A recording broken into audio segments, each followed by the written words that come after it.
നിത്യസൗഭാഗ്യത്തിനായി വിളിക്കപ്പെട്ട പ്രിയപ്പെട്ട തോമസ് പതിക്കലച്ചൻ്റെ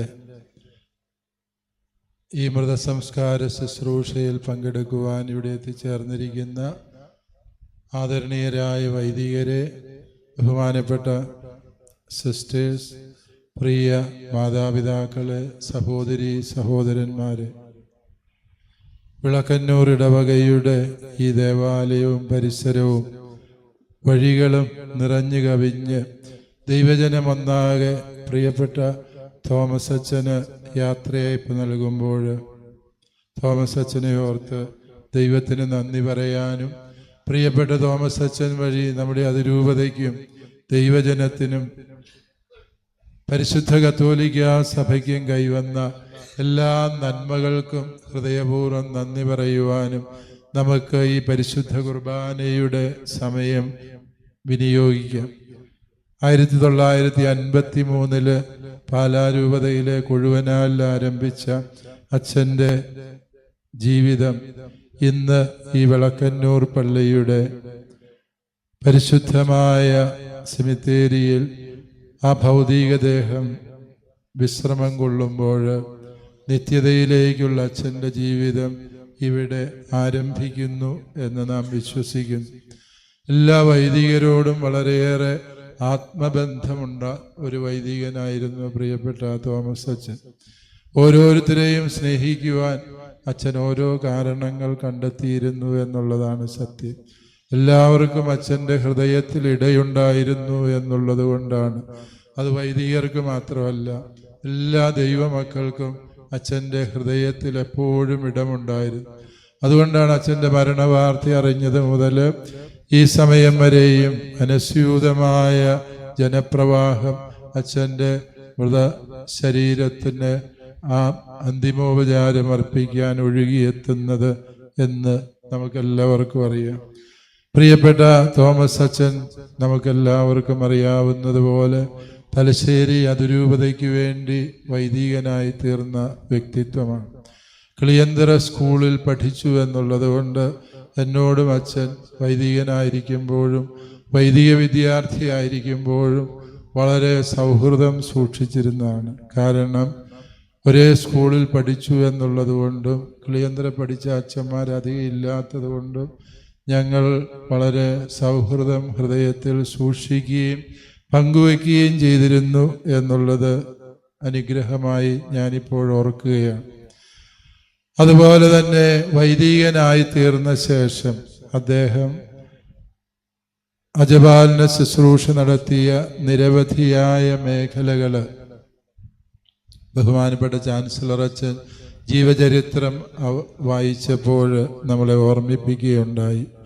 ഇരുന്ന എല്ലാ ഇടവകളിലും എല്ലാവർക്കും അനുഗ്രഹമാകുന്ന രീതിയിൽ അച്ഛൻ ശുശ്രൂഷ ചെയ്തു എന്നുള്ളത് സന്തോഷകരമായ കാര്യമാണ്. അച്ഛൻ്റെ ജീവിതത്തിൽ ദിവ്യകാരുണ്യ അടയാളത്തിന് നിമിത്തമായി എന്നുള്ളത് കൊണ്ട് മാത്രമല്ല തോമസ് അച്ഛൻ നമുക്ക് ഇത്രയേറെ പ്രിയപ്പെട്ടവനാകുന്നത്, മറിച്ച് അച്ഛൻ എന്ന വ്യക്തി എല്ലാവരെയും സ്നേഹിക്കുന്ന, എല്ലാവർക്കും എല്ലാമായി തീരാൻ നിർബന്ധ ബുദ്ധിയോടെ തീരുമാനമെടുത്ത, അതിനുവേണ്ടി ജീവിതം സമർപ്പിച്ച ഒരു വ്യക്തിത്വമായിരുന്നു എന്ന് അദ്ദേഹത്തെ അടുത്തറിയാവുന്ന എല്ലാവർക്കും അറിയാം. തോമസ് അച്ഛൻ്റെ ജീവിതത്തെക്കുറിച്ച് ചിന്തിക്കുമ്പോൾ 2-3 ചിന്തകൾ എൻ്റെ മനസ്സിൽ വരുന്നത്, തോമസ് അച്ഛൻ എല്ലാ കാര്യങ്ങളിലും മുൻപേ പറന്ന ഒരു പക്ഷിയായിരുന്നു. അദ്ദേഹം പഠിക്കുന്ന കാലത്ത് വളരെ നന്നായി പഠിക്കുന്ന വ്യക്തിത്വമായിരുന്നു. അതുകൊണ്ട് തന്നെ സെമിനാരിയിൽ അദ്ദേഹം എല്ലാ പ്രൊഫസേഴ്സിനും പ്രിയപ്പെട്ട വ്യക്തിയായിരുന്നു. ആ പഠിക്കുന്ന കാലത്ത് തന്നെയാണ് പഞ്ചഗ്രന്ഥിക്ക് ഒരു ആമുഖം എന്ന പേരിൽ ഒരു പുസ്തകം രചിക്കാനിടയായത്. ബഹുമാനപ്പെട്ട മൈക്കിൾ കാര്യമറ്റവച്ചൻ എന്നോട് പറയുകയുണ്ടായി, ഞാൻ ബൈബിൾ അപ്പോസ്തലേറ്റ് ഡയറക്ടറായപ്പോൾ ആ പതിക്കലച്ചൻ്റെ കൂടെ കൂട്ടിയാൽ മതി, വളരെ സുന്ദരമായി അദ്ദേഹം എഴുതും, അതുപോലെ അദ്ദേഹത്തിന് വിശുദ്ധ ഗ്രന്ഥ കാര്യങ്ങളിലെല്ലാം വലിയ അവഗാഹമുണ്ട് എന്ന് മൈക്കിളച്ചൻ എന്നോട് പറഞ്ഞത് ഞാൻ ഓർക്കുകയാണ്. അദ്ദേഹത്തിന് അപ്രകാരം ഒരു അക്കാദമിക മാനമുണ്ട് എന്നുള്ളത് എനിക്കും അപ്പോഴാണ് ചിന്തിക്കാനും മനസ്സിലാക്കാനും കഴിഞ്ഞിട്ടുള്ളത്. പിന്നീട് അച്ഛനോട് ഈ കാര്യങ്ങളെക്കുറിച്ച് സംസാരിക്കുമ്പോൾ ഞാൻ ആ മേഖലയെല്ലാം വിട്ടു, ഇപ്പം ആധ്യാത്മിക മാർഗം മാത്രമേ ഉള്ളൂ എന്ന് അച്ഛൻ എന്നോട് പറയുകയുണ്ട്. ഏതാണെങ്കിലും അദ്ദേഹത്തിന് വിശുദ്ധ ഗ്രന്ഥത്തോട് അഗാധമായ സ്നേഹമുണ്ടായിരുന്നുവെന്ന് അച്ഛൻ്റെ സംസാരങ്ങളിൽ നിന്ന്, പ്രവൃത്തികളിൽ നിന്ന്, വിശുദ്ധ ഗ്രന്ഥം പ്രചരിപ്പിക്കുന്നതിന് വേണ്ടി നടത്തുന്ന പരിശ്രമങ്ങളോട് കാണിക്കുന്ന പിന്തുണയിൽ നിന്ന് എനിക്ക് വ്യക്തമായിട്ടുള്ള വസ്തുതയാണ്. അതുപോലെ തന്നെ പഠന കാര്യങ്ങളിൽ മാത്രമല്ല, നമ്മുടെ അതിരൂപതയിൽ ആദ്യമായി കമ്പ്യൂട്ടർ വാങ്ങി ഉപയോഗിച്ച വൈദികൻ പ്രിയപ്പെട്ട തോമസ് അച്ഛനാണ്. ഞാൻ ജീവിതത്തിൽ ആദ്യമായി കമ്പ്യൂട്ടർ കണ്ടത് തോമസ് അച്ഛൻ്റെ പള്ളിമുറിയിൽ നിന്നാണ്. എന്ന് പറഞ്ഞാൽ തോമസ് അച്ഛൻ ഈ എല്ലാ കാര്യങ്ങളിലും അപ്ഡേറ്റഡ് ആയിരുന്നു. വളരെ വിശാലമായ ചിന്തകളും സ്വപ്നങ്ങളും അദ്ദേഹത്തിനുണ്ടായിരുന്നു എന്നുള്ളത് സന്തോഷകരമായ കാര്യമാണ്. ഇരുന്ന പള്ളികളിൽ അച്ഛൻ നടത്തിയ നിർമ്മാണ പ്രവർത്തനങ്ങളെക്കുറിച്ചൊക്കെയും ചാൻസലർ അച്ഛൻ്റെ ജീവചരിത്രത്തിൽ സൂചനകൾ നൽകുകയുണ്ടായി. ശരിക്കും അച്ഛൻ്റെ നിർമ്മാണങ്ങളൊക്കെയും ഒരു ദൈവജനത്തിൻ്റെ കൂട്ടായ്മയുടെ ഹൃദ്യമായ സാക്ഷ്യങ്ങളായിരുന്നു. ആരെയും പിണക്കാതെ എല്ലാവരുടെയും സ്വന്തമായി എല്ലാവരും ചേർന്ന് പ്രവർത്തിക്കുന്ന ശൈലിയാണ് പ്രിയപ്പെട്ട തോമസ് അച്ഛൻ ഉണ്ടായിരുന്നത് എന്നുള്ളത് സത്യമാണ്. തോമസ് അച്ഛൻ ഒരു വലിയ ആധ്യാത്മിക മനുഷ്യനായിട്ടൊന്നും വൈദികർക്ക് അല്ലെങ്കിൽ മറ്റുള്ളവർക്കോ മനസ്സിലായിട്ടുണ്ടാവില്ല. അതൊരു സാധാരണക്കാരനായ വൈദികനായിട്ട് അറിയപ്പെടാനും ജീവിക്കാനുമാണ് എന്നും ആഗ്രഹിച്ചിരുന്നത്. അതുകൊണ്ട് തന്നെ തോമസ് അച്ഛൻ്റെ ജീവിതത്തിലെ ദിവ്യകാരുണ്യ അടയാളങ്ങളും അത്ഭുതങ്ങളും ഒക്കെയും കണ്ടപ്പോൾ നമ്മൾക്ക് പലപ്പോഴും അത് ഒരു അതിശയമായി തോന്നിയിരുന്നു എന്നതാണ് സത്യം. ഇതുമായി ബന്ധപ്പെട്ട് ആദ്യം മുതലേയുള്ള ഒരു കമ്മീഷൻ അംഗം എന്ന നിലയിൽ തോമസ് അച്ഛനോട് വളരെ ദീർഘ സമയങ്ങൾ പലവട്ടം സംസാരിക്കാൻ എനിക്കിട വന്നിട്ടുണ്ട്. തോമസ് അച്ഛൻ പറഞ്ഞു, ഞാൻ എന്നും ദൈവത്തെ അന്വേഷിക്കുന്ന ഒരു മനുഷ്യനായിരുന്നു. ഇപ്രകാരമുള്ള അടയാളങ്ങളെ വിശകലനം ചെയ്യുമ്പോൾ ആ വ്യക്തിയുടെ ദൈവവിശ്വാസത്തിൻ്റെ ആഴവും ദൈവ അവബോധവും പരിശോധിച്ച് റിപ്പോർട്ട് കൊടുക്കണമെന്നുള്ളത് കൊണ്ട് ഞാൻ അത്തരം കാര്യങ്ങളിൽ അച്ഛനോട് വിശദമായി സംസാരിച്ചിട്ടുണ്ട്. അച്ഛൻ്റെ ചെറുപ്പകാലം മുതലുള്ള അച്ഛൻ്റെ ദൈവാനുഭവങ്ങൾ, ദൈവാന്വേഷണത്തിൻ്റെ ആഴമേറിയ വിചിന്തനങ്ങൾ ഒക്കെയും അദ്ദേഹം പങ്കുവച്ചിട്ടുണ്ട്. കാട്ടരുവി തേടി നടക്കുന്ന മാൻപേടയെ പോലെ ദൈവമേ എൻ്റെ ഹൃദയം അങ്ങേയ്ക്കായി തേടുന്നു എന്ന സങ്കീർത്തനം എനിക്ക് ഏറ്റവും പ്രിയപ്പെട്ട സങ്കീർത്തനമായിരുന്നുവെന്ന് തോമസ് അച്ഛൻ എന്നോട് പങ്കുവച്ചിട്ടുണ്ട്. കർത്താവിനെ അന്വേഷിക്കുന്ന ഒരു മനസ്സായിരുന്നു അച്ഛൻ്റേത്. കർത്താവിൻ്റെ ഹൃദയം എന്ത് എന്നറിയാനുള്ള നിതാന്തമായ ഒരു അന്വേഷണം അച്ഛൻ്റെ ജീവിതത്തിൻ്റെ ഭാഗമായിട്ടുണ്ടായിരുന്നു എന്നുള്ളതാണ് സത്യം. ദൈവത്തെ തേടി തേടി കണ്ടെത്തിയവൻ്റെ ജീവിത സാഫല്യമാണ് പ്രിയപ്പെട്ട തോമസ് അച്ഛൻ്റെ ജീവിതത്തെ ഒറ്റവാക്കിൽ വിശദീകരിക്കാൻ ശ്രമിച്ചാൽ നമുക്ക് മനസ്സിലാവുക. തീർച്ചയായും ദൈവത്തെ അന്വേഷിച്ചു, അദ്ദേഹം തമ്പുരാനെ നേരിൽ കണ്ടു എന്നുള്ളതിൻ്റെ ചാരിതാർത്ഥ്യമുണ്ട്. ഉൽപ്പത്തി പുസ്തകത്തിൻ്റെ 16-ാം അധ്യായം 13-ാം വാക്യം ദൈവത്തെ നേരിൽ കണ്ട ഹാഗാറിൻ്റെ വചനം അച്ഛൻ ആ സംഭാഷണ മധ്യേ ഉദ്ധരിച്ചു. അതിപ്രകാരമായിരുന്നു, എന്നെ കാണുന്നവനായ ദൈവത്തെ ഞാനും കാണുന്നു എന്നുള്ള സത്യം. അന്ന് അതിനെക്കുറിച്ച് എനിക്ക് കാര്യമായ ചിന്തയൊന്നും ഉണ്ടായില്ല. പക്ഷേ പ്രിയപ്പെട്ട തോമസ് അച്ഛൻ്റെ മരണവാർത്ത അറിഞ്ഞ് ഞങ്ങൾ ഏഷ്യൻ ബിഷപ്സ് കോൺഫറൻസിൽ പങ്കെടുക്കാൻ ജക്കാർത്തയിലായിരുന്നു. അവിടെ നിന്ന് തിരികെ വരുന്ന വേളയിൽ അച്ഛനുമായുള്ള സംഭാഷണങ്ങൾ ഓർത്തെടുക്കാൻ ശ്രമിച്ചപ്പോൾ അച്ഛനീ പറഞ്ഞ വചനം എൻ്റെ മനസ്സിൽ അത്ഭുതകരമായി പതിഞ്ഞു. അത് എന്നെ കാണുന്നവനായ ദൈവത്തെ ഞാനും കാണുന്നു എന്ന് ആ സഹോദരി പറഞ്ഞത് എത്രയോ സത്യമാണ്. തോമസ് അച്ഛൻ പറയുകയാണ്, പരിശുദ്ധ കുർബാനയിലെ ഈശോ എന്നെ നിരന്തരം കണ്ടുകൊണ്ടിരിക്കുകയാണ്. വർഷങ്ങളായി, പതിറ്റാണ്ടുകളായി ഈശോയെ പരിശുദ്ധ കുർബാനയിൽ അവിടുന്ന് എന്നെ കണ്ടു. ആ പരിശുദ്ധ കുർബാനയിൽ ഈശോയെ കാണാൻ അവിടുന്ന് എനിക്ക് ഭാഗ്യവും അനുഗ്രഹവും തന്നു. എന്നെ കാണുന്ന ദൈവത്തെ ഞാനും കാണാൻ തുടങ്ങി. അതാണ് ആധ്യാത്മികതയുടെ ഔന്നത്യം എന്ന് പറയുന്നത്. പ്രിയപ്പെട്ടവരെ, ദൈവം എപ്പോഴും നമ്മളെ കണ്ടുകൊണ്ടേയിരിക്കുന്നു. നമ്മുടെ ജീവിതത്തിൻ്റെ ഓരോ ചുവടുകളും ദൈവമായ കർത്താവ് വ്യക്തമായി അറിയുന്നു. നമ്മുടെ മനസ്സിലൊരു ചിന്ത വിരിയും മുൻപേ അതറിയുന്ന ദൈവത്തെക്കുറിച്ച് സങ്കീർത്തകൻ പറയുന്നില്ലേ? ദൈവം നമ്മളെ കാണുന്നതിനെ കുറിച്ച് നമുക്കാർക്കും ആശങ്കയില്ല. പക്ഷെ ആ ദൈവത്തെ നേരിൽ കാണാൻ, ആ ദൈവത്തിൻ്റെ തിരുമുഖം ദർശിക്കാൻ ഭാഗ്യം ലഭിക്കുക എന്ന് പറയുന്നത് യഥാർത്ഥ ദൈവാന്വേഷിക്ക് ദൈവം കൊടുത്ത അനുഗ്രഹമായിട്ട് ഞാനതിനെ മനസ്സിലാക്കുന്നു. തോമസ് അച്ഛൻ ഈ സംഭവങ്ങൾ നടന്നതിനിടയിൽ എന്നോട് നടത്തിയ ഒരു പങ്കുവയ്ക്കല്, അതിൻ്റെ ശരിയും തെറ്റും വ്യാഖ്യാനിക്കാൻ ഞാൻ ആളല്ല, എങ്കിലും ഞാൻ ഈ അവസരത്തിൽ അത് ഓർത്തു പോവുകയാണ്. തോമസ് അച്ഛൻ പറഞ്ഞു, ദൈവത്തെ കണ്ടു കഴിഞ്ഞാൽ അധികകാലം പിന്നെ ജീവിക്കുകയില്ല എന്ന് ബൈബിളിൽ പറയുന്നുണ്ടല്ലോ. എൻ്റെയും മരണം അടുത്തു എന്നുള്ളതിൻ്റെ സൂചനയാണോ അത് എന്ന് അച്ഛൻ പങ്കുവയ്ക്കുകയുണ്ട്. ഞാൻ അച്ഛനെ ആശ്വസിപ്പിക്കാൻ മോശയുടെ കഥ പറഞ്ഞു. മോശയുടെ കഥയിൽ നമ്മൾ വായിക്കുന്നുണ്ട്, പുറപ്പാട് പുസ്തകത്തിൻ്റെ 33-ാം അധ്യായത്തിൻ്റെ 11-ാം തിരുവചനം. വചനമൊന്നും ഞാൻ കൃത്യമായി ഉദ്ധരിച്ചില്ലെങ്കിലും മോശയുടെ കഥയിൽ നിന്ന് ഞാൻ പറഞ്ഞു കൊടുത്തു.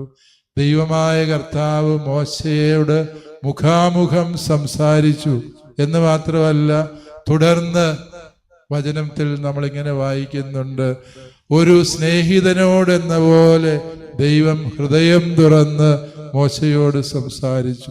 ദൈവത്തെ മുഖാമുഖം കാണുക എന്ന് പറയുന്നത് ദൈവം ഒരു സ്നേഹിതനായി നമ്മളെ കരുതുന്നു, നമ്മളോട് ഹൃദയം തുറന്ന് സംസാരിക്കാൻ ആഗ്രഹിക്കുന്നു എന്നുള്ളതിൻ്റെ അടയാളമാണ് എന്ന് തോമസ് അച്ഛൻ പറഞ്ഞപ്പോൾ, ഞാൻ പറഞ്ഞപ്പോൾ അച്ഛൻ പ്രത്യേകിച്ചൊന്നും പ്രതികരിച്ചില്ല.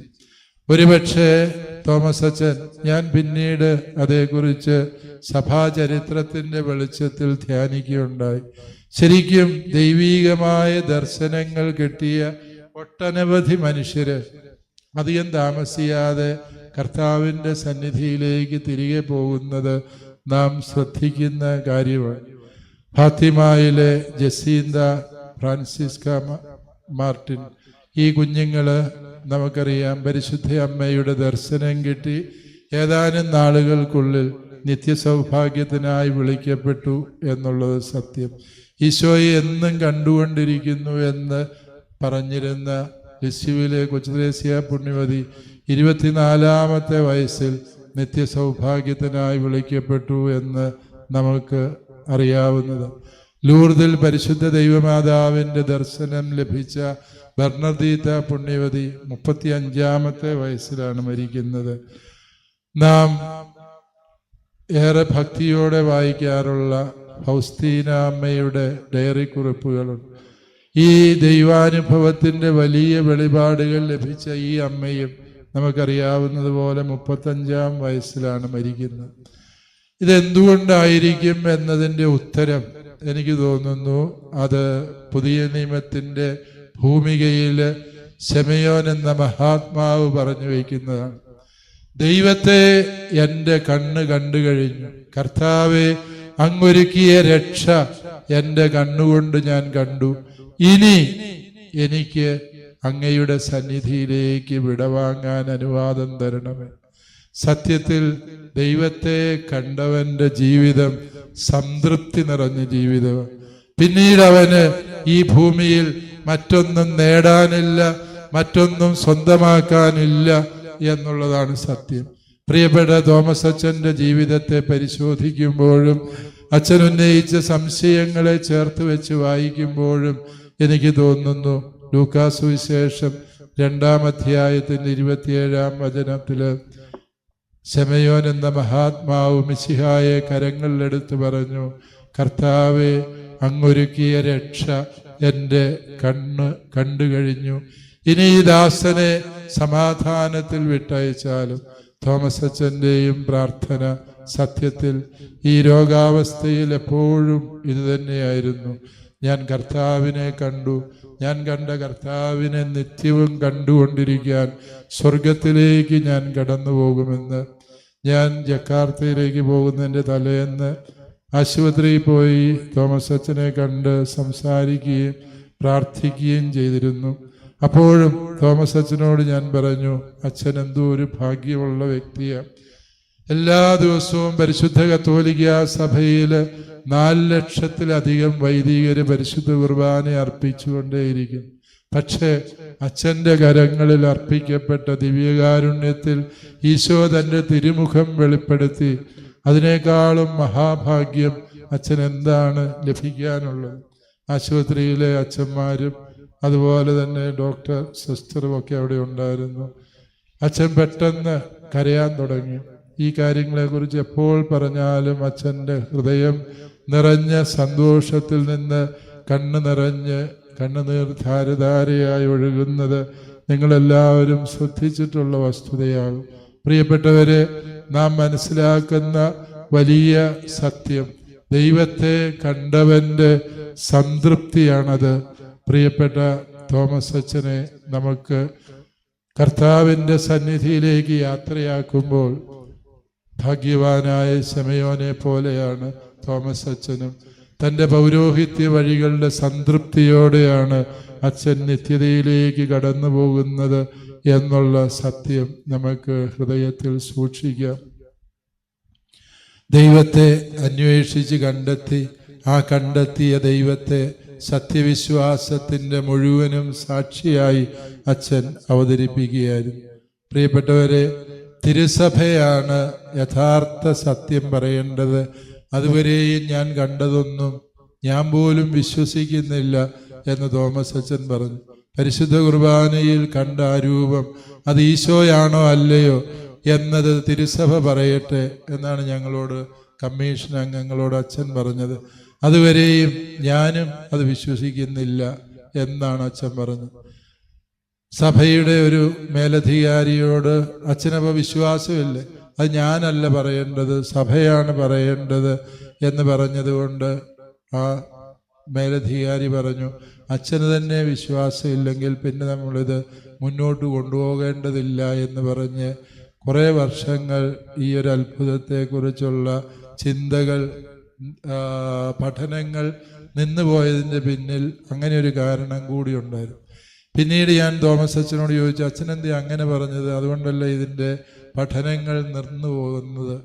അപ്പോൾ അച്ഛൻ പറഞ്ഞു, ഞാൻ അതിൽ വിശ്വാസമില്ലാഞ്ഞിട്ട് പറഞ്ഞതല്ലത്, മറിച്ച് എൻ്റെ വിശ്വാസത്തിൻ്റെ ആഴം അതെൻ്റെ വ്യക്തിപരമായ വിഷയമാകരുത്, അത് എൻ്റെ അമ്മയായ തിരുസഭ പറയണം, ഇതാണ് സത്യം, അപ്പോഴത് വിശ്വസിക്കാനാണ് എനിക്കിഷ്ടം.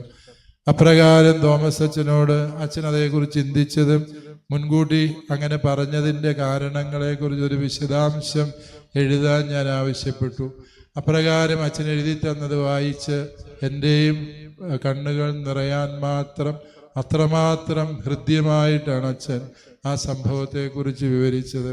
അച്ഛൻ്റെ ആ എഴുത്തിനെ പിന്നീട് പരിശുദ്ധ സിംഹാസനത്തിങ്കിലേക്ക് അയച്ചപ്പോൾ ആണ് തുടർന്ന് ഈ അത്ഭുതത്തെക്കുറിച്ചുള്ള പഠനങ്ങൾ മുന്നോട്ട് പോകാൻ തുടങ്ങിയത് എന്ന സത്യവും ഞാൻ ഈ അവസരത്തിൽ മനസ്സിലാക്കുകയാണ്.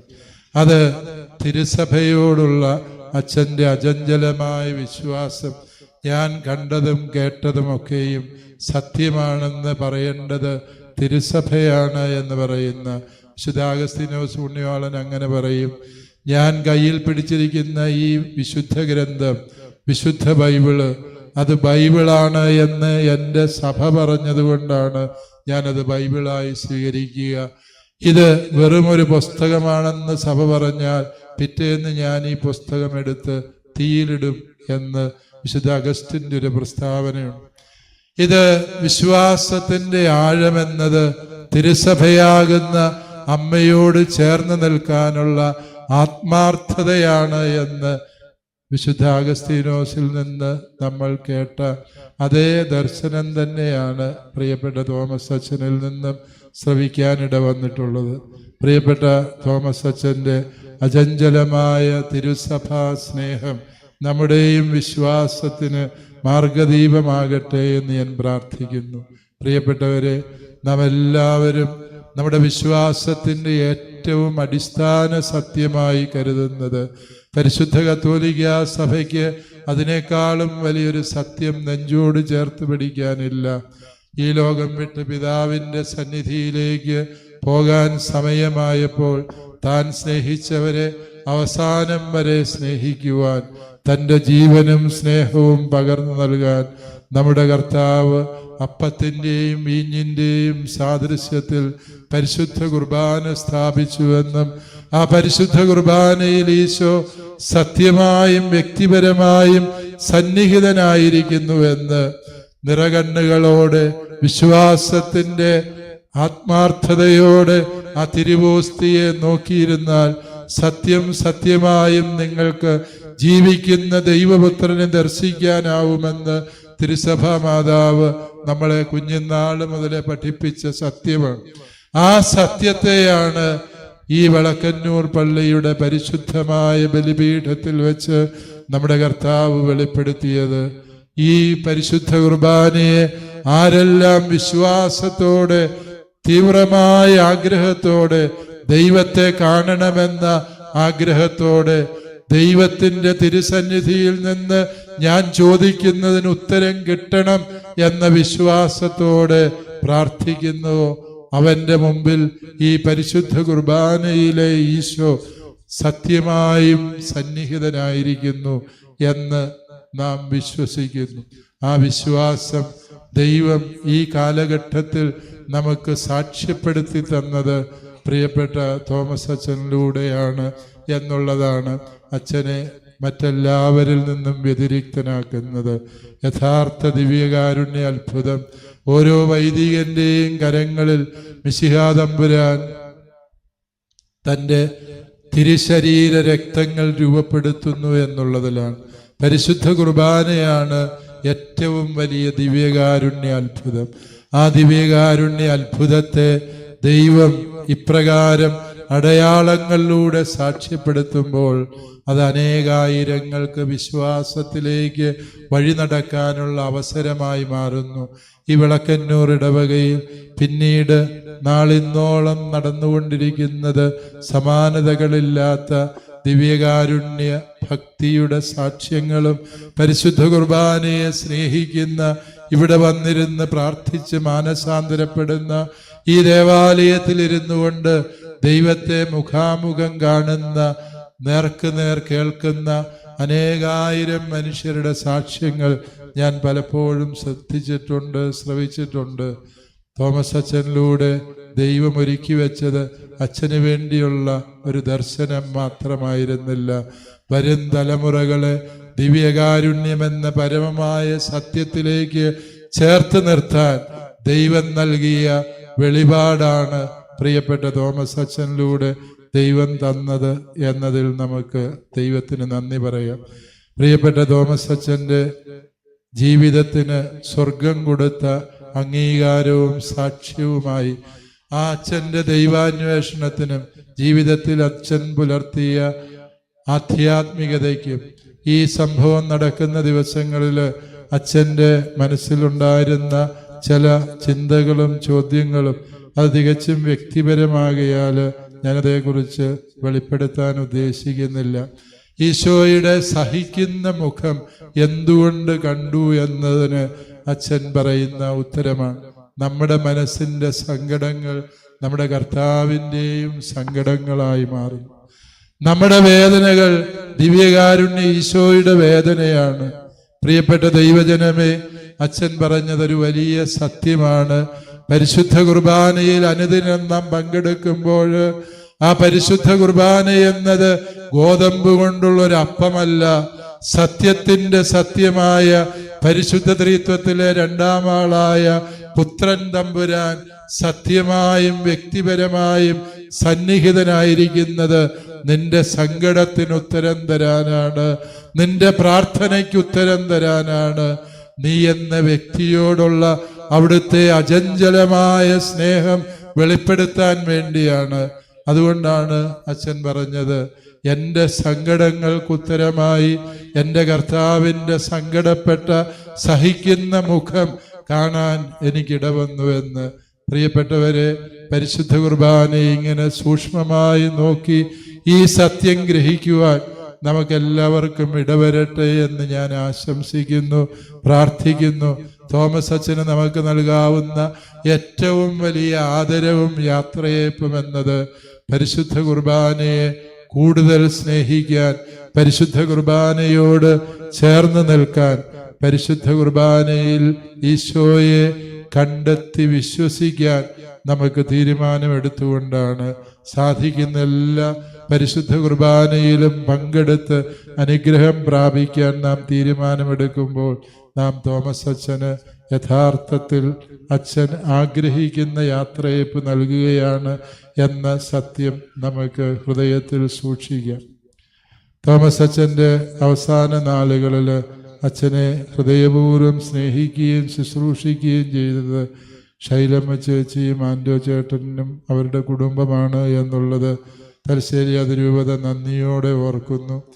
പലപ്പോഴും ആ വീട്ടിൽ ചെല്ലുമ്പോഴൊക്കെയും ഞാൻ അച്ഛനോട് പറയാറുണ്ട്, നമുക്ക് പ്രീസ്റ്റ് ഹോമിലേക്ക് പോയാലും അച്ഛൻ പറയാറുണ്ട്, അവർ നൽകുന്നിടത്തോളം കരുതലും സ്നേഹവും മറ്റാർക്കും നൽകാൻ പറ്റില്ല എന്ന് പറഞ്ഞ് അച്ഛൻ അവിടെ തന്നെ താമസിക്കുകയായിരുന്നു. പ്രിയപ്പെട്ട ശൈലമ്മ ചേച്ചിയെയും ആൻഡോ ചേട്ടനെയും ഞങ്ങൾ ഈ അവസരത്തിൽ നന്ദിയോടെ സ്നേഹത്തോടെ ഓർക്കുന്നു. നിങ്ങളുടെ കുടുംബാംഗം ആയിരുന്നുകൊണ്ട് തോമസ് അച്ഛനെ ശുശ്രൂഷിച്ചത് മാത്രമല്ല, തോമസ് അച്ഛൻ എന്ന വ്യക്തിയെ ആഴത്തിൽ മനസ്സിലാക്കാനും സ്നേഹിക്കാനും നിങ്ങൾക്ക് കഴിഞ്ഞു. ഒരു വിശുദ്ധനെ ശുശ്രൂഷിക്കുന്നതിൻ്റെ ചാരിതാർത്ഥ്യത്തോടെ നിങ്ങൾ പ്രിയപ്പെട്ട അച്ഛനെ ഏറെ ആത്മാർത്ഥതയോടെ പരിചരിച്ചതിന് ഈ അതിരൂപത നിങ്ങളെല്ലാവരോടും ഹൃദയപൂർവ്വം നന്ദി പറയുകയാണ്. അച്ഛൻ്റെ സഹോദരങ്ങളിൽ ഇപ്പോഴിവിടെ ആയിരിക്കുന്ന എല്ലാവരെയും, നിത്യതയിലായിരിക്കുന്നവരെയും ഞാൻ സ്നേഹത്തോടെ ഓർക്കുകയും പതിക്കൽ കുടുംബാംഗങ്ങളും ആ കുടുംബത്തോട് ബന്ധപ്പെട്ട മറ്റെല്ലാ ബന്ധുക്കളും സ്വന്തക്കാരുമായ കുടുംബാംഗങ്ങളോടും തലശ്ശേരി അതിരൂപതയ്ക്കുള്ള അനുശോചനവും പ്രാർത്ഥനയും സ്നേഹവും ഈ അവസരത്തിൽ ഞാൻ നേരുകയാണ്. നിങ്ങളുടെ കുടുംബത്തിലെ തോമസ് അച്ഛൻ ഞങ്ങളുടെ എല്ലാവരുടെയും അനുഗ്രഹവും പുണ്യവുമായി മാറി എന്നുള്ളതിന് നിങ്ങളോട് ചേർന്ന് ഞങ്ങളും ദൈവത്തിന് നന്ദി പറയുന്നു. പിതാവിൻ്റെയും പുത്രൻ്റെയും പരിശുദ്ധാത്മാവിൻ്റെയും നാമത്തിൽ.